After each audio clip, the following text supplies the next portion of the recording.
que nesta noite especial de encontro de almas amigas, possas Tu nos envolver no Teu amor, na Tua paz, nos permitindo nesta noite a comunhão com o bem. Diante deste momento de guerra, de conflitos, de tanta dificuldade social, que nós possamos nos refugiar no Teu amor. Agradecemos e pedimos a presença amiga dos guias espirituais desta casa, dos que vêm lá de Barão de Cotegipe também, né? Auxiliando com certeza no mesmo seara de trabalho. Que a Tua presença amiga seja constante, presente no íntimo das nossas almas nesta noite. Esteja conosco, Jesus, porque nós estamos contigo. Uma boa palestra a todos.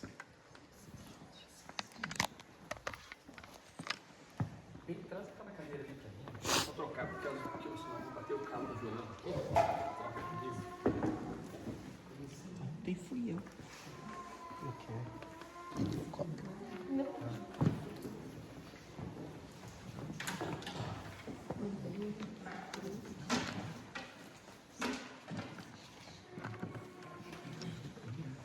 Boa noite, queridos. Boa noite. Para nós é uma imensa alegria poder estar com vocês. Nós estivemos em Ernestina, né? Sim. E a promessa de vir a Bela Vista era grande. E agora aconteceu. Deu certo, né? E a gente veio como parte do nosso grupo de estudos também. Faltou bastante, né? Tem que não puderam vir, mas veio gente representando também do nosso grupo de estudos lá da Casa do Caminho. As meninas. As meninas. É verdade. E nós trouxemos então uma proposta litero-musical que vai intercalar momentos de música, de leituras, de textos que têm relação com o nosso tema, que é fidelidade espírita. E também nós teremos um momento de um bate-papo entre nós aqui sobre fidelidade espírita e sobre também alguns dos pontos do vídeo que nós vamos assistir e também sobre os textos, né, que a gente vai trabalhar. Nós temos aí, agora é 8h24, não vai passar da meia-noite, vocês podem ficar bem tranquilos. Nós não vamos morrer de frio congelado aqui não. E se vocês no momento de debate quiserem trazer alguma ideia também, é só levantar a mão que a gente não tem problema nenhum em passar a palavra para a gente conversar também. Fiquem bem à vontade, tá bom? Visto que estamos em estudantes também aqui.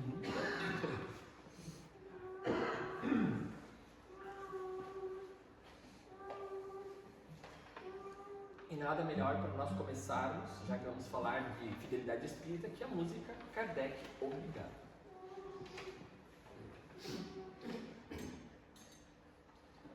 Bem, pega na pasta da...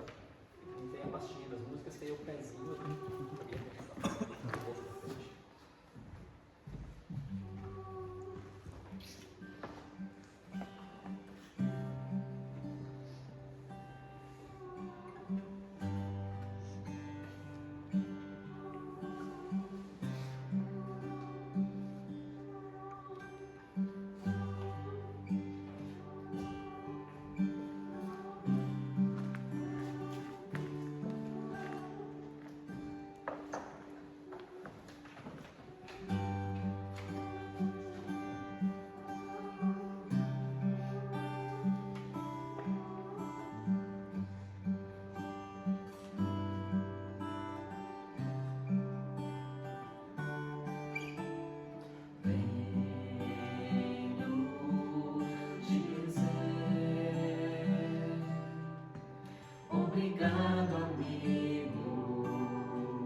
que nos trouxe o Cristo, rede vivo, e a nossa fé hoje é raciocinada, não há mais nada o que temer, apenas caminhar.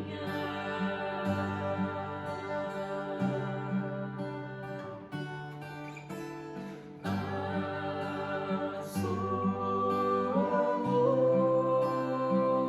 luz vai brilhar na terra, porque a verdade encerra, e assim digo, Kardec, obrigado pelo Espiritismo, por ter renunciado, pelo Espiritismo e a vida dedicado ao Espiritismo.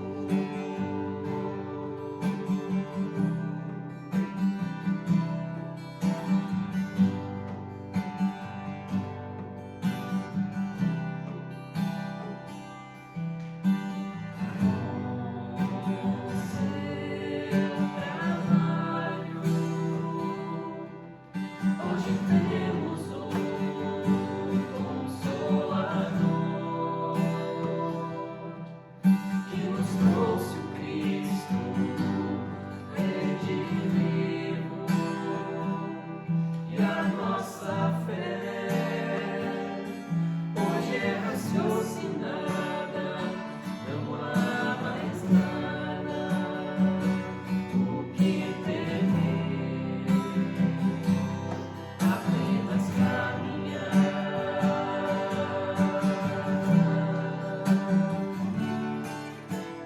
A sua luz vai brilhar na terra, porque a verdade encerra, e assim digo, Kardec, obrigado pelo Espiritismo, por ter renunciado,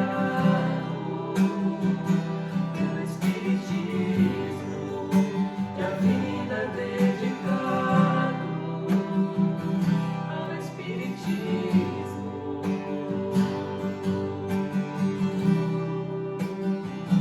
ao Espiritismo,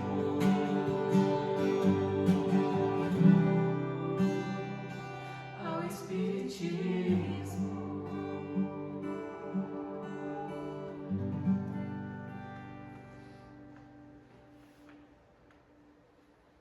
Agora a gente vai assistir um vídeo. Preste atenção nessa mensagem, depois nós vamos falar sobre isso. Pode soltar o vídeo.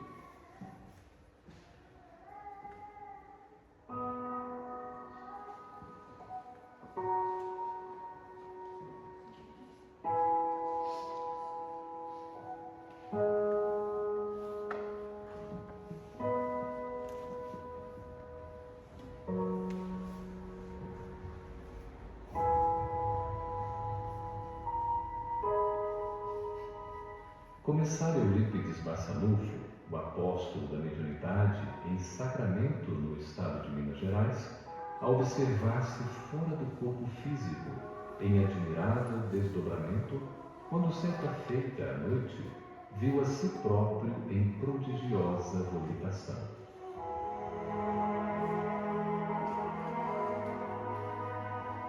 Embora quieto, como que arrastado pela vontade de alguém num torvelinho de amor,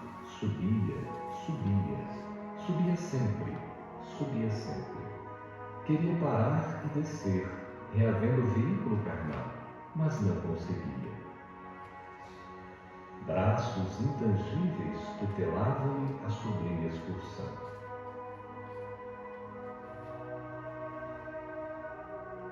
viajou à maneira de pássaro teleguiado,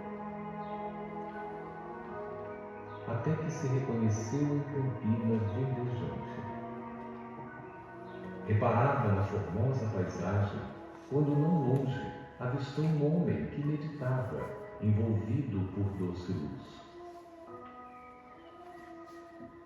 Como que magnetizado pelo desconhecido, aproximou-se. Houve, porém, um momento em que estacou trêmulo. Algo lhe dizia no íntimo para que não avançasse mais. E num deslumbramento de júbilo, reconheceu-se na presença de Cristo. Baixou a cabeça, esmagado pela honra imprevista, e ficou em silêncio, sentindo-se como intruso, incapaz de voltar ou seguir adiante. Recordou as lições do cristianismo, os tempos do mundo, as homenagens prestadas ao Senhor na literatura e nas artes, e a mensagem dele a ecoar entre os homens no curso de quase 20 séculos. Ofuscado pela grandeza do momento, começou a chorar. Grossas lágrimas banhavam-lhe o rosto, quando adquiriu coragem e ergueu os olhos humilde. Viu, porém, que Jesus também chorava. Traspassado de súbito sofrimento por ver-lhe o pranto, desejou fazer algo que pudesse reconfortar o amigo sublime, afagar-lhe as mãos ou estirar-se à maneira de um cão leal aos seus pés. Recordou, no entanto, os tormentos do Cristo a se perpetuarem nas criaturas que até hoje na terra lhe atiram incompreensão e sarcasmo.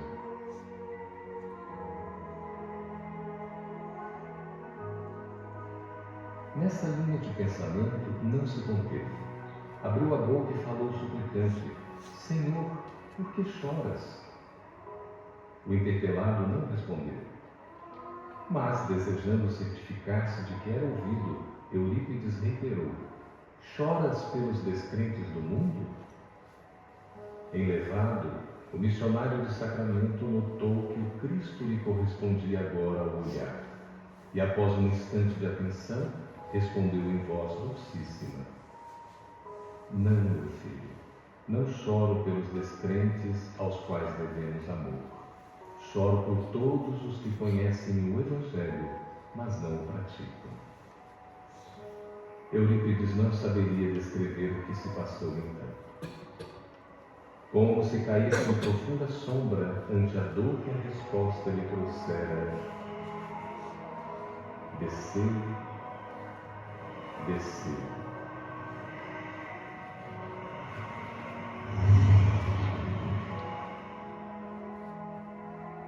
E acordou no corpo de carne. Era madrugada. Levantou-se e não mais dormiu. E desde aquele dia, sem comunicar a ninguém a divina revelação que lhe vibrava na consciência, entregou-se aos necessitados e aos doentes, sem repouso sequer de um dia, servindo até a morte.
toda crença é respeitável. No entanto, se buscaste a doutrina espírita, não lhe negues fidelidade. Toda religião é sublime. No entanto, só a doutrina espírita consegue explicar-te os fenômenos mediúnicos em que toda religião se baseia. Toda religião é santa nas intenções. No entanto, só a doutrina espírita pode guiar-te na solução dos problemas do destino e da dor. Toda religião apregou ao bem, como um preço do paraíso aos seus fiéis. No entanto, só a doutrina espírita estabelece a caridade incondicional como simples dever. Toda religião exorciza os espíritos infelizes. No entanto, só a doutrina espírita se dispõe a abraçá-los como a doentes, neles reconhecendo as próprias criaturas humanas desencarnadas em outras faixas de evolução. Toda religião educa sempre. No entanto, só a doutrina espírita é aquela em que se permite o livre exame, com o sentimento livre de compreensões dogmáticas para que a fé contemple a razão face a face. Toda religião erguida em princípios nobres, mesmo as que vigem nos outros continentes, embora nos pareçam estranhas, guardam a essência cristã. No entanto, só a doutrina espírita nos oferece a chave precisa para a verdadeira interpretação do Evangelho.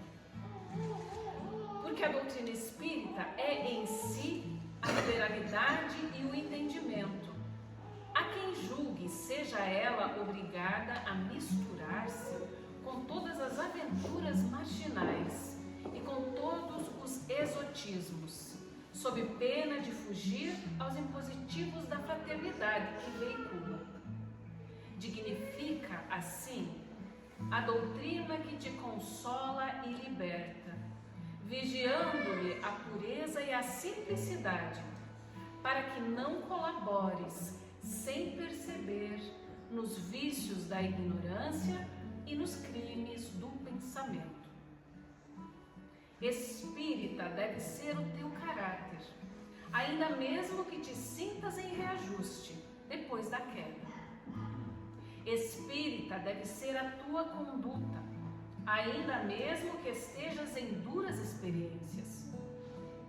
Espírita deve ser o nome do teu nome, ainda mesmo respires em aflitivos combates contigo mesmo. Espírita deve ser o claro adjetivo de tua instituição, ainda mesmo que por isso te faltem as passageiras subvenções e honrarias terrestres. Doutrina espírita quer dizer doutrina do Cristo. E a doutrina do Cristo é a doutrina do aperfeiçoamento moral em todos os mundos. Guarda, pois, na existência, como sendo a tua responsabilidade mais alta, porque dia virá em que serás naturalmente convidado a prestar-lhe contas.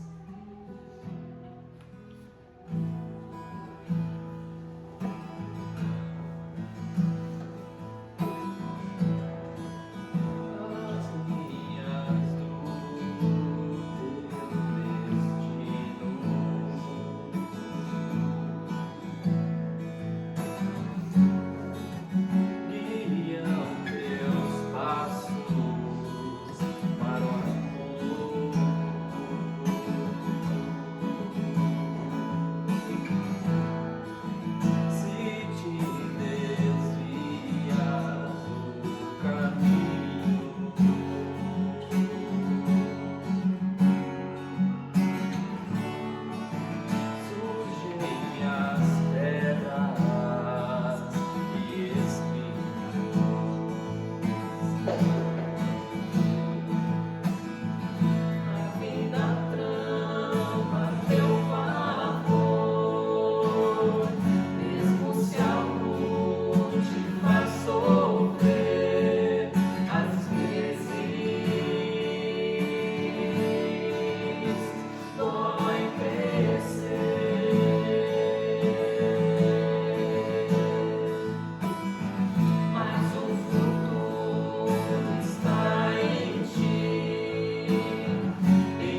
faz sofrer, às vezes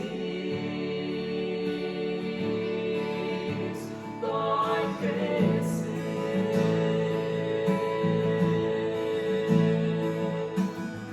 mas o futuro está em ti, em tuas mãos tens o poder de transformar.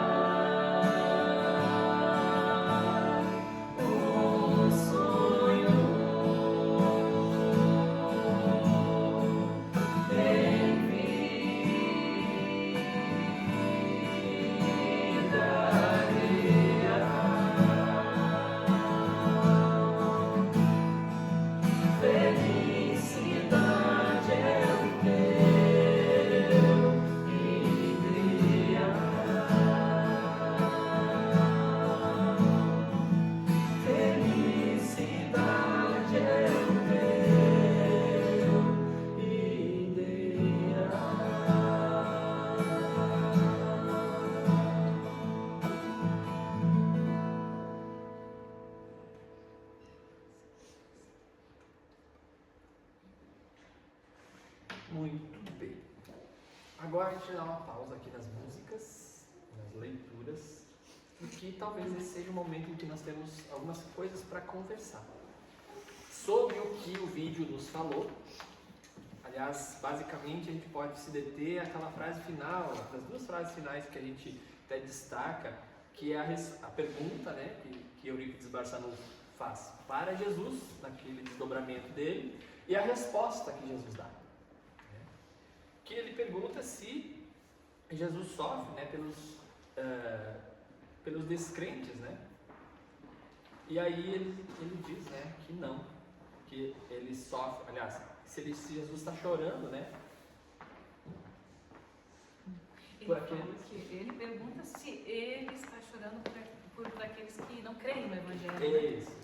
E aí Jesus diz que não, que ele chora, né, por aqueles que, pelos descrentes, aliás, não devemos chorar pelos descrentes aos quais devemos amor, e sim que ele chora por aqueles que conhecem o Evangelho, mas não o praticam. E aí, como a gente está numa proposta de falar de fidelidade espírita, e o texto que também foi lido, que inclusive é espírita, deve ser o nome do teu nome, a gente talvez se pergunte agora, como está a nossa fidelidade espírita? E eu gostaria de lançar essa pergunta para vocês, mas antes eu gostaria de ouvir a juventude, né? Eu estava conversando com o Gustavo hoje de tarde sobre isso, que é o nosso jovem, né? E eu perguntava para ele, conversava, né, debatia com ele sobre isso, perguntando, poxa, mas para mim, que sou adulto e a gente tem umas andanças pelo movimento espírita, a gente tem uma ideia de por que é tão difícil, se é tão difícil ser fiel aos postulados espíritas, aquilo que Kardec organizou ali, né, codificou como doutrina espírita, buscando sempre o Evangelho de Jesus. Mas a minha visão do porquê que é difícil talvez ser fiel ao Espiritismo é uma. E o jovem, eu perguntava para o Gustavo, na tua visão de jovem, com tantas propostas no mundo, com tudo que o mundo tem oferecido, por que é difícil? É difícil, né? Aliás, é difícil ser fiel ao Espiritismo, ao Evangelho de Jesus. E agora eu gostaria de ouvir o Gustavo nesse primeiro momento. O que tu acha? Olha, eu acho que com todas essas propostas, né, que o mundo tem a nos oferecer, e toda a evolução, né, tanto tecnológica assim, né, o mundo vai evoluindo, né? Cada vez a gente vai tendo novas propostas, novas coisas que acabam atraindo, né, os olhos dos jovens, e a gente acaba realmente ficando tentado, né, para ter alguns itens, por exemplo, estar sempre na moda, ter o celular de marca, né, que a gente tanto espera às vezes. Isso às vezes realmente acaba dificultando um pouco assim essa ideia de fidelidade ao Espiritismo. Ainda mais porque tem muitos jovens, né, uma maioria inclusive, que possui, né, tá nessas ideias assim do mundo, dessas propostas, né, e acabam sempre sendo uma grande influência, né, pra gente que tenta ser fiel ao Espiritismo. Então tem que ser perseverante, né? É interessante isso que o Gustavo traz das influências que temos hoje, né, e nesse mundo que o Gustavo traz também, que é um mundo tecnológico, quais influências e para onde elas estão nos conduzindo? Ou influencers, né? Porque hoje em dia até a gente, se postar uma coisa lá, a gente está influenciando alguém. A gente sabe disso, talvez não com tantos seguidores, mas alguém a gente está sempre influenciando, não só na rede social, mas em casa. E aí, pensando assim, na proposta espírita, né? Como é que está a nossa vivência do Evangelho, sendo que na visão jovem a gente já percebe que tem aí, eles percebem que tem muitas propostas materiais, que materializam o nosso sentimento e que às vezes fazem com que a gente opte por outras decisões, outros caminhos. Também que se fala muito que o jovem chega a uma idade, ele sai da casa espírita, ele passa o período de evangelização e depois ele sai e não volta mais, porque tem que estudar, porque tem uma série de fatores que fazem parte e são necessários para o nosso crescimento e desenvolvimento, né? Desenvolvimento de uma profissão e tudo mais. Mas será que é realmente necessário o afastamento? Será que não dá para conciliar as duas coisas? Porque eu conheço jovens que conseguem, então dá para dizer que é impossível. O que vocês acham? Sobre fidelidade espírita, sobre a resposta de Jesus? Alguém quer compartilhar alguma ideia? Pensa? Não precisa ficar tímido, não. É como se fosse um grupo de estudos. E agora? Não tem um grupo de estudo. É uma ideia, cada um tem uma ideia. Ninguém está certo, ninguém está errado. É realmente para a gente trocar uma ideia. Eu acho que a tendência é o comodismo, né? Muito mais fácil ficar na tua zona de conforto, tu pega... O que é mais fácil? Pegar um celular, ficar olhando as redes sociais, ou ler um livro, ou estudar, ou te dedicar? Acho que parte desse princípio, né? O comodismo é geral, né? Tanto os jovens quanto até nós, mais jovens e nós. Eu sempre digo para os manos, jovem, pelo amor de Deus, jovem. Jovem há mais tempo, tá? Há mais tempo. Falando na carreira de trabalho, né, da formação que o jovem tem que ter, né, para ter uma profissão, eu acho que dá para conciliar o espiritismo e o estudo da profissão junto, porque isso e aí entra a palavra fidelidade espírita, porque não quer dizer que o teu estudo para a tua formação vai te atrapalhar na tua fé e na tua espiritualidade. Eu acho que não atrapalha em nada, basta seguir, né, caminhar juntos os dois, né.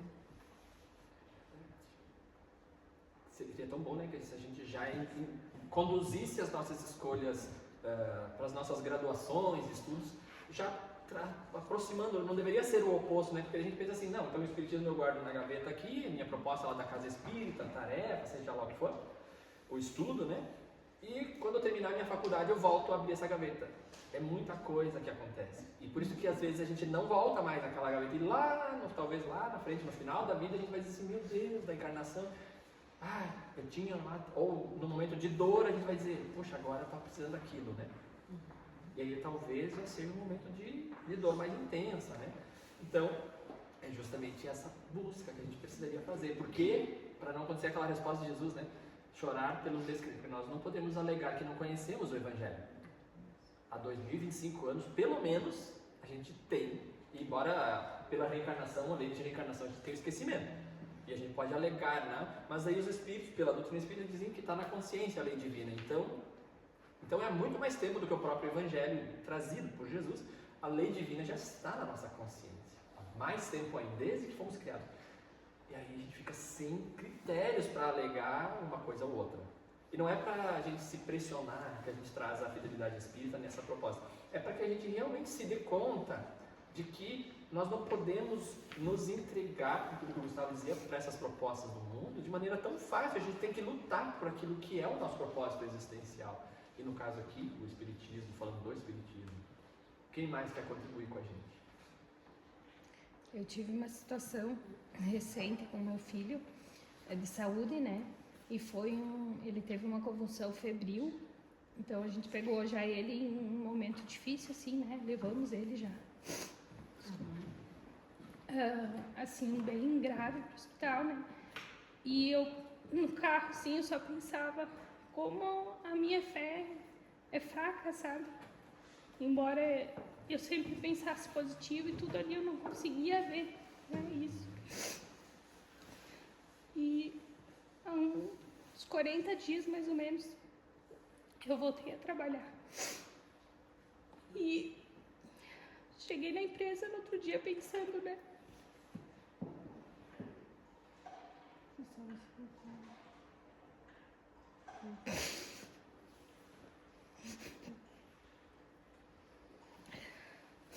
Se eu perdesse ele naquele momento, o que valeria eu ter voltado a trabalhar, né? Tipo, o que tem sentido na vida? Se a gente olhar pro lado espírita, né? Daqui a pouco, um pensamento profissional, me formei. Eu tinha esse pensamento, né? Tenho ainda. Me formei para ficar em casa, porque eu fiquei 2 anos, né? Eu me formei, fiz 2 graduações para ficar em casa, cuidando dos filhos. E muitas vezes, estando ali, eu não estava aproveitando, né? Porque eu estava pensando no profissional, mas eu, né, queria crescer, queria ter um salário para comprar minhas coisas, para fazer minhas coisas, enfim, embora meu marido consiga manter a família, mesmo assim eu quis sair. Lógico que talvez se eu tivesse ficado em casa não teria impedido dele ter isso, né? Não teria mudado. Mas como daqui a pouco, no momento de dor, a nossa visão muda de uma hora para outra, né? De realmente pensar, poxa vida, lá no desencarne, quando a minha consciência me cobrar, né? O que tu fez? Será que ela vai me cobrar porque eu não fui uma profissional? Ou ela vai me cobrar porque eu não quis? Eu tinha oportunidade e não quis por coisas materiais, para poder dar uma condição melhor, uma roupa melhor, que daqui a pouco eles não precisam. Eles vão ficar felizes com a roupa mais simples, mas com a mãe do lado, né? Com a mãe bem, enfim, com a família. E até a questão de cuidar, né? Cuidar bem deles, cuidar da casa, porque não é fácil conciliar. Dizer que, tu trabalha o dia inteiro, chega de noite em casa, aí tu vai ser deles. Não, tu tem a janta, tu tem a roupa, tu tem tudo para organizar. E a gente cansa, né? Então, como nesse momento tu se dá conta de que é tão fútil o pensamento que a gente tem, sabe? Tipo, nossa, você, né, não vale de nada tu ter rios de coisas, de acúmulos, bens materiais, se tu não tiver com quem compartilhar, né? É muito importante isso que você traz, tem tudo a ver realmente com o tema, porque a gente, como sociedade, como ser humano, a gente tem um eterno conflito.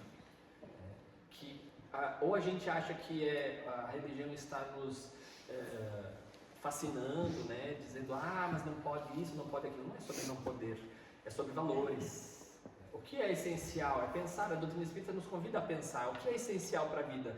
Porque pela rotina da sociedade, do sistema, digamos, que a gente é criado, e culturalmente, quem é mais, alguns anos a mais, né, lá dos anos 90 para trás, inclusive, a gente sabe que a gente cresce ouvindo que a gente tem que estudar para ter uma profissão, para casar, ter filhos, ser alguém na vida. É programado, digamos assim, e te é entregue isso, você tem que ser isso.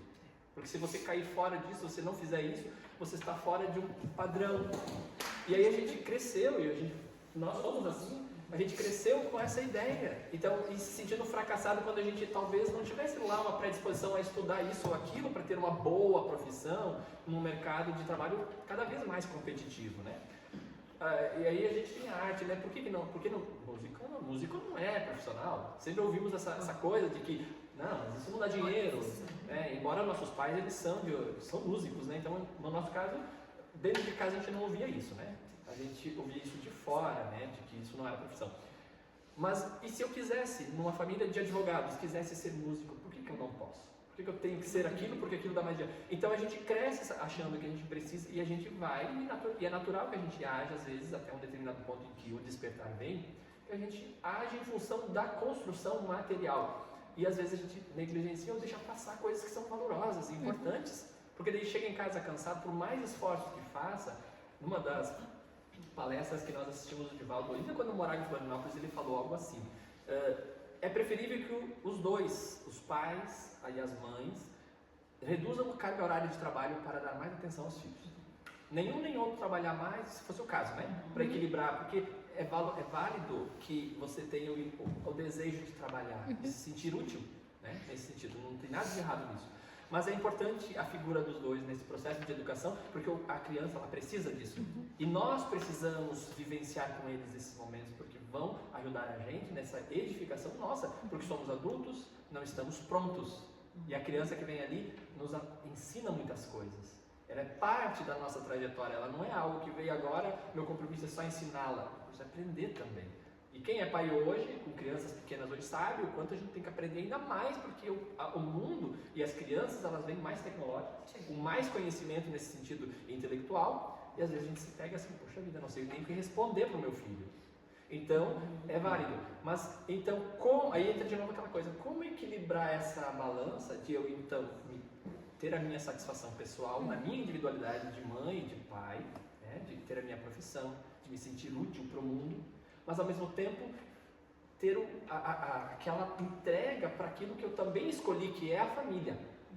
E a minha família não precisa só do dinheiro, ela não precisa só do conforto físico. Mas aí entra aquelas questões todas de o que é útil e o que é o supérfluo. E aí, quando a gente consegue equilibrar, é que a gente vai realmente entrar nesse equilíbrio. Eu vou dosar as minhas horas de trabalho para que eu tenha tempo de qualidade com os meus filhos, né? Para vivenciar aquele processo. São as renúncias, Mano Thiago. Eu ia dizer do Mano Pode Thiago falar, que ele é pai também, e é nesse processo das propostas do mundo, como é o teu filho, que é o Gustavo, que está aqui, né? Falou a visão dele. E a visão de pai? E de adulto? Olha, não é fácil de comparar uma a outra, porque eu sempre, quando ele dá a opinião dele, eu tento remeter ao que eu era, o que eu pensava na idade dele. E não tem nada a ver. Naquela época a gente sabe que era o pai e a mãe olhar, a gente baixava a cabeça, então não pensava nada, era só aquilo ali. Então hoje, a gente estudando com o Espiritismo, a gente percebe que vem ao encontro de tudo que foi falado aqui, o quanto essa fala de pronto, assim, ela nos assusta, mas ao mesmo tempo tem que fazer aquela avaliação do que é o ser útil, que vem diante da definição de trabalho. E aí, como eu tenho uns estudos que eu faço com o Joana de Ângeles, também passamos por algo parecido quando falamos lá no livro Jesus e a Atualidade, no ponto sobre o repouso, que ela traz que a gente confunde muito o limite do trabalho e o que é o repouso real. E para nós, naturalmente, trabalhando nessa vivência toda, a gente acha que o corpo cansa muito, e aí eu não tenho como parar. Ou eu trabalhei 8 horas por dia, eu tenho que chegar em casa e tenho que erguer os pés. Ou dormir tantas horas. Então, há muitas questões que a gente não consegue ver, e o nosso psicológico acostuma com isso.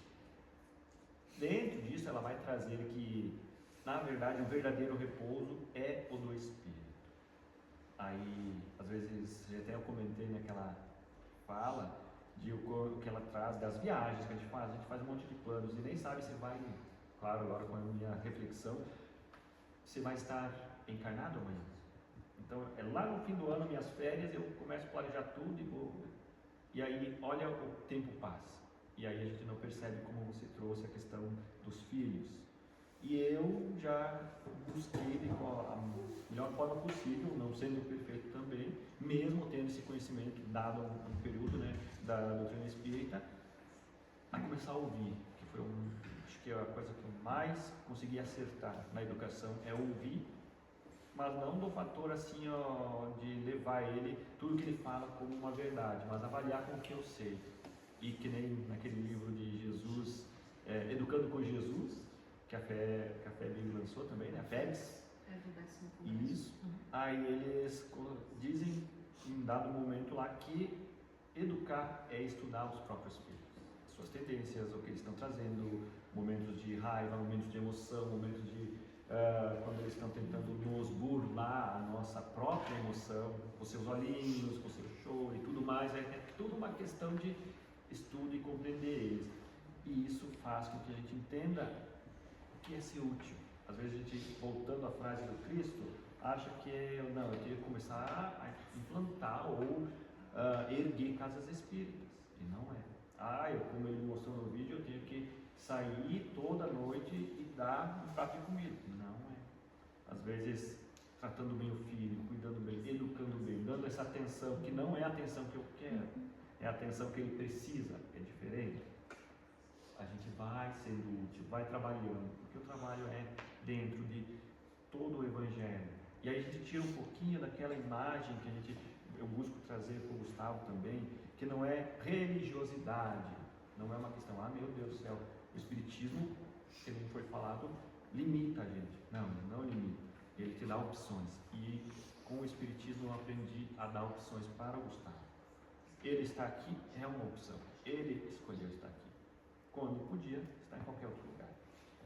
Isso é dormir ou jogando videogame, então tantas coisas dá para fazer, né? Jesus, com aquela fala, também nos dá muitas escolhas, muitas formas de interpretar. E aí está a conduta, aí está o caráter da leitura anterior, né, mano? Agora o Thiago falou do Gustavo. Se vocês forem na Casa do Caminho na segunda-feira de noite, a gente geralmente se propõe a ficar até as 10h30, mesmo que os trabalhos das pessoas, o público já foi, porque a gente faz uma reunião de avaliação das atividades, né, com os trabalhadores. Então, para não sair batendo porta, sair todo mundo correndo, ninguém olha na cara do outro, né, os trabalhadores têm que conviver. A gente só se dá bem quando a gente convive, vê os defeitos, os valores, e a gente vai melhorando, né? Então a gente se propõe sempre até as 10h30, a gente fica, né, na Casa Espírita, para uma avaliação da atividade, né?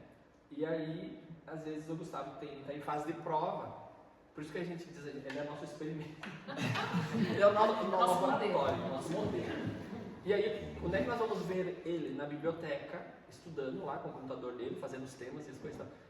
E aí a gente se pergunta, não dá para o jovem estudar e ao mesmo tempo vir cumprir, porque ele trabalha também na casa na segunda-feira de noite, ele faz a parte dele, né? Dá o contributo dele na tarefa. E vem lá depois, a gente chama ele para ele dar opinião na avaliação, ele traz lá a opinião dele. Mas ele está lá estudando. Então, é eu levar a minha vida para a doutrina espírita, né? Para o serviço espírita. Fazer parte, porque a minha vida é o espiritismo, é Jesus, é o Evangelho. Então, todas as escolhas que eu for fazendo tem que vir para isso, não isso sair para que aquilo entre, né? Eu acredito que todas essas falas, elas cabem, principalmente para quem está educando, tem os filhos nessa fase de moldagem, como a gente diz, né? Que eles são que tem uma massinha de modelar, conforme você conduzir os valores, eles vão pegar esses valores e vão aplicar na hora mais necessária. E eu me lembro muito de uma fala do Gustavo Silveira, hoje ele também é pai recente, né? Que ele faz palestras para nós, é um jovem que já não está mais na fase do jovem, já entrou na fase adulta, mas com 20 e poucos anos, ele traz assim muitas palestras, muito estudo, muita coisa, e desde muito cedo, porque ele foi um daqueles que foi para evangelização.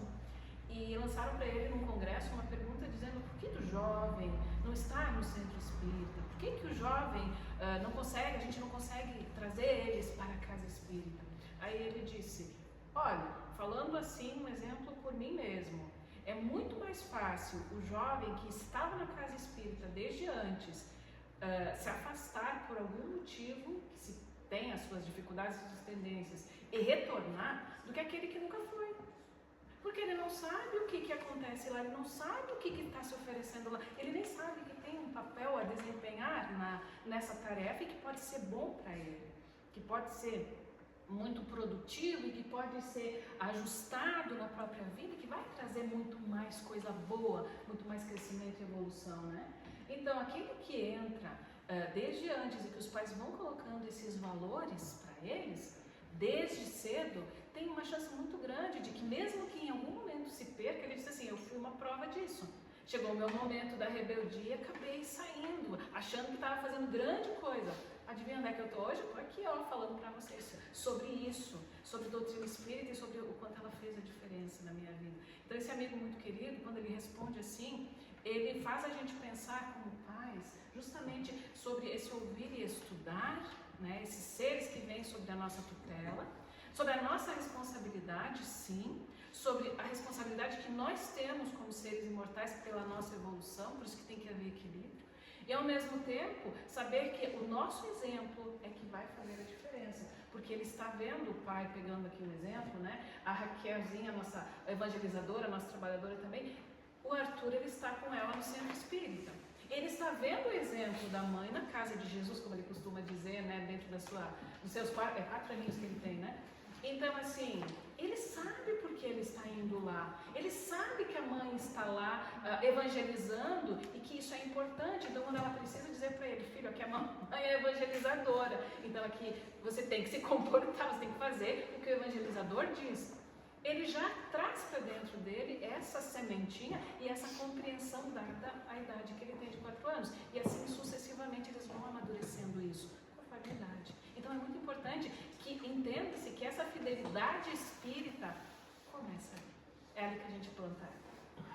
E um fato interessante para complementar é que o Gustavo ele não é de berço espírita. Ele teve o conhecimento antes do espiritismo, quando a gente começou a estudar e fundar a casa. Ele teve o contato com um pai que conhecia o álcool, tinha toda essa vivência que a gente leva como normótica, né? A beber socialmente, a isso, aquilo, enfim. Teve aquele pai, a família que programava uma baita festa de aniversário, mas que esquecia da criança. Aí vinha todo mundo, largava as crianças do lado, todos para tomar cervejinha, tomar alguma coisa, fazer alguma coisa nesse sentido. E as crianças ficavam lá. Até o momento que ele, numa dessas festas, ele acabou se machucando realmente.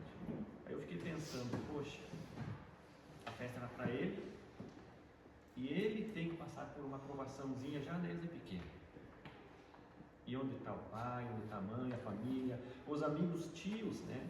Nem condição tinham de auxiliar ele. A maioria dando risada, isso aí acontece com toda criança. Mas é necessário dessa forma? Podia acontecer com o pai, vamos dizer assim, naquele momento, sem estar naquela simbiose espiritual. Aí eu teria uma outra visão. Mas mesmo assim, a gente, naquele momento, fui lá, peguei ele e levei para o banheiro, auxiliei ele, porque daí ele quebrou os 2 dentinhos da frente. Não foi qualquer coisa. Então, ele passou por umas boas, né? E aí isso fez a gente repensar. Então, antes de começar com o espiritismo, já havia uma mudança, mesmo que inconsciente, na família em si. E isso auxiliou muito. Porque daí ele veio com as dúvidas depois e a gente foi com o espiritismo conseguindo explicar. Porque sem o espiritismo, como disse a leitura inicial, a gente não consegue explicar o porquê disso, o porquê daquilo, o porquê eu sinto tal e tal coisa, porquê que eu tenho essas dúvidas, quando vem a dor forte, eu não consigo ter a fé, que é hoje segue vacilante. Então, há muitas formas que o espiritismo nos faz uma base forte, e isso faz a base deles também. Então, é bem interessante. E nisso, a gente acaba pensando muito sobre o que eu vou fazer daqui para frente. Esse é o sentido, talvez, que auxilia essa fala que o Mano Paulo trouxe, e essa proposta dessa fidelidade da doutrina espírita, mas no sentido de não pressão, não conflito. Que Joana de Ângeles é maravilhosa, que ela sempre vai falar que qualquer que seja a tua informação, o que tu está aprendendo, e que bate muito forte, principalmente as palestras que a gente ouve, ou o que a gente ouve, que nos puxa aquela orelhinha que a gente diz, né? Não permita que isso aconteça, mas sim receba como um auxílio e uma oportunidade. Aí eu avalio o que eu posso, o que eu não posso, e eu vou fazer o meu passo, sendo útil como eu posso, mas não sem esforços. Isso é interessante.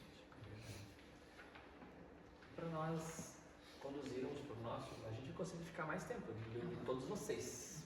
Se alguém quer falar mais alguma coisa, que estava esperando um momento para falar, não dá tempo. Eu só gostaria de complementar. Pode. Nós temos nosso grupo aqui também, já tem 10 anos, né, que nós nos reunimos uma vez por semana, pelo menos. Nós também temos o estudo dos médiuns aí com os passistas, na quarta-feira, e a gente sempre comenta isso, né?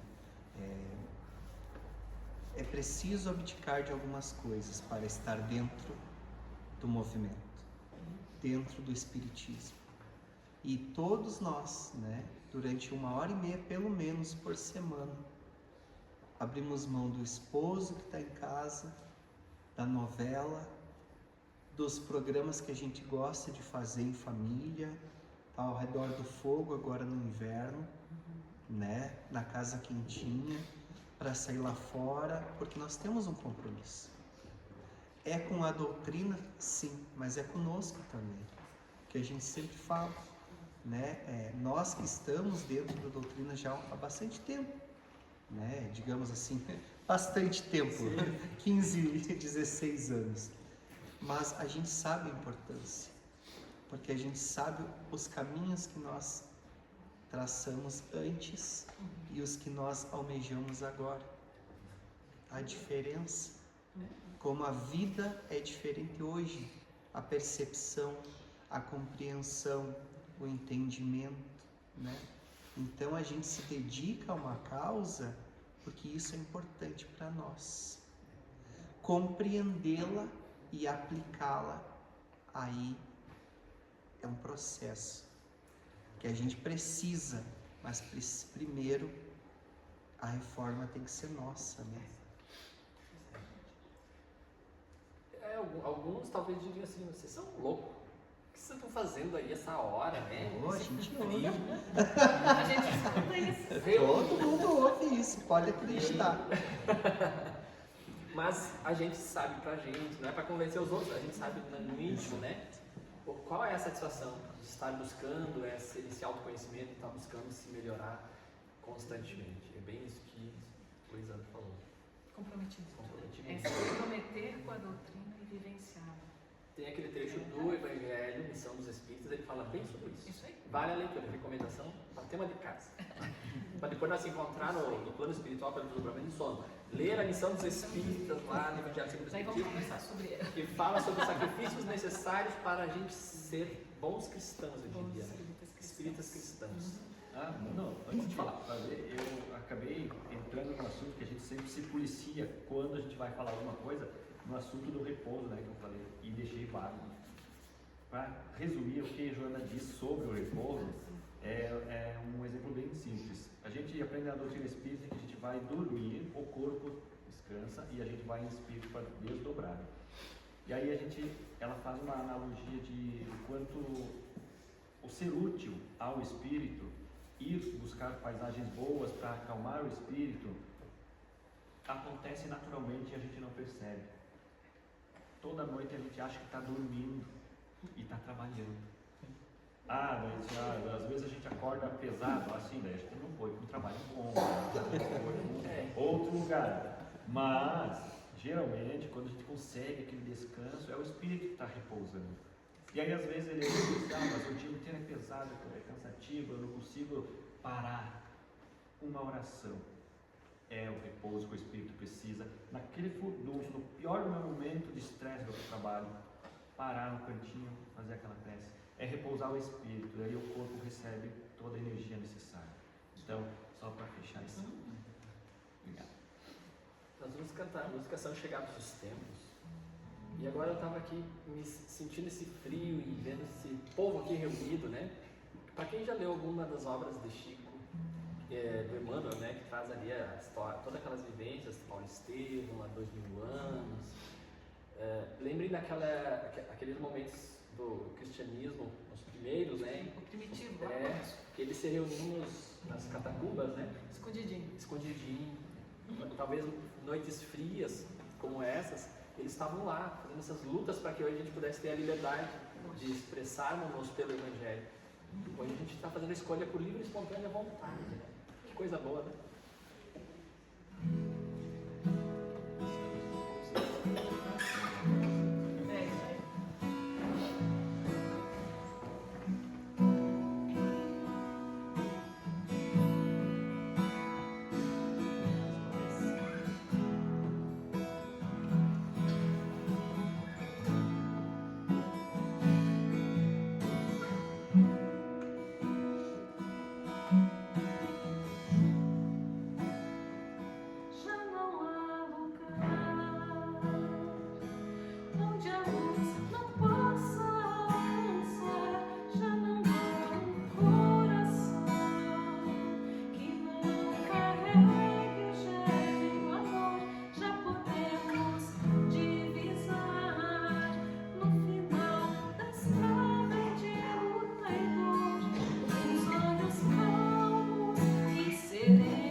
a perder. Já foi lançada a semente e há tanta coisa a se fazer. Acolher corações, amar é nosso papel.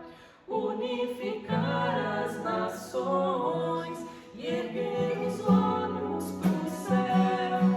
Estão chegando os tempos, não temos tempo a perder. Já foi lançada a semente e há tanta coisa a se fazer. Acolher corações, amar é nosso papel. Unificar as nações e erguer os olhos pro céu. E erguer os olhos para o céu.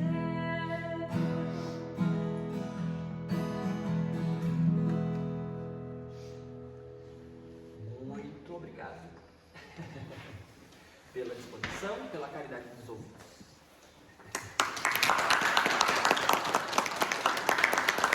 Qual pergunta que vocês também falaram? Então, vocês estão todo mundo de parabéns.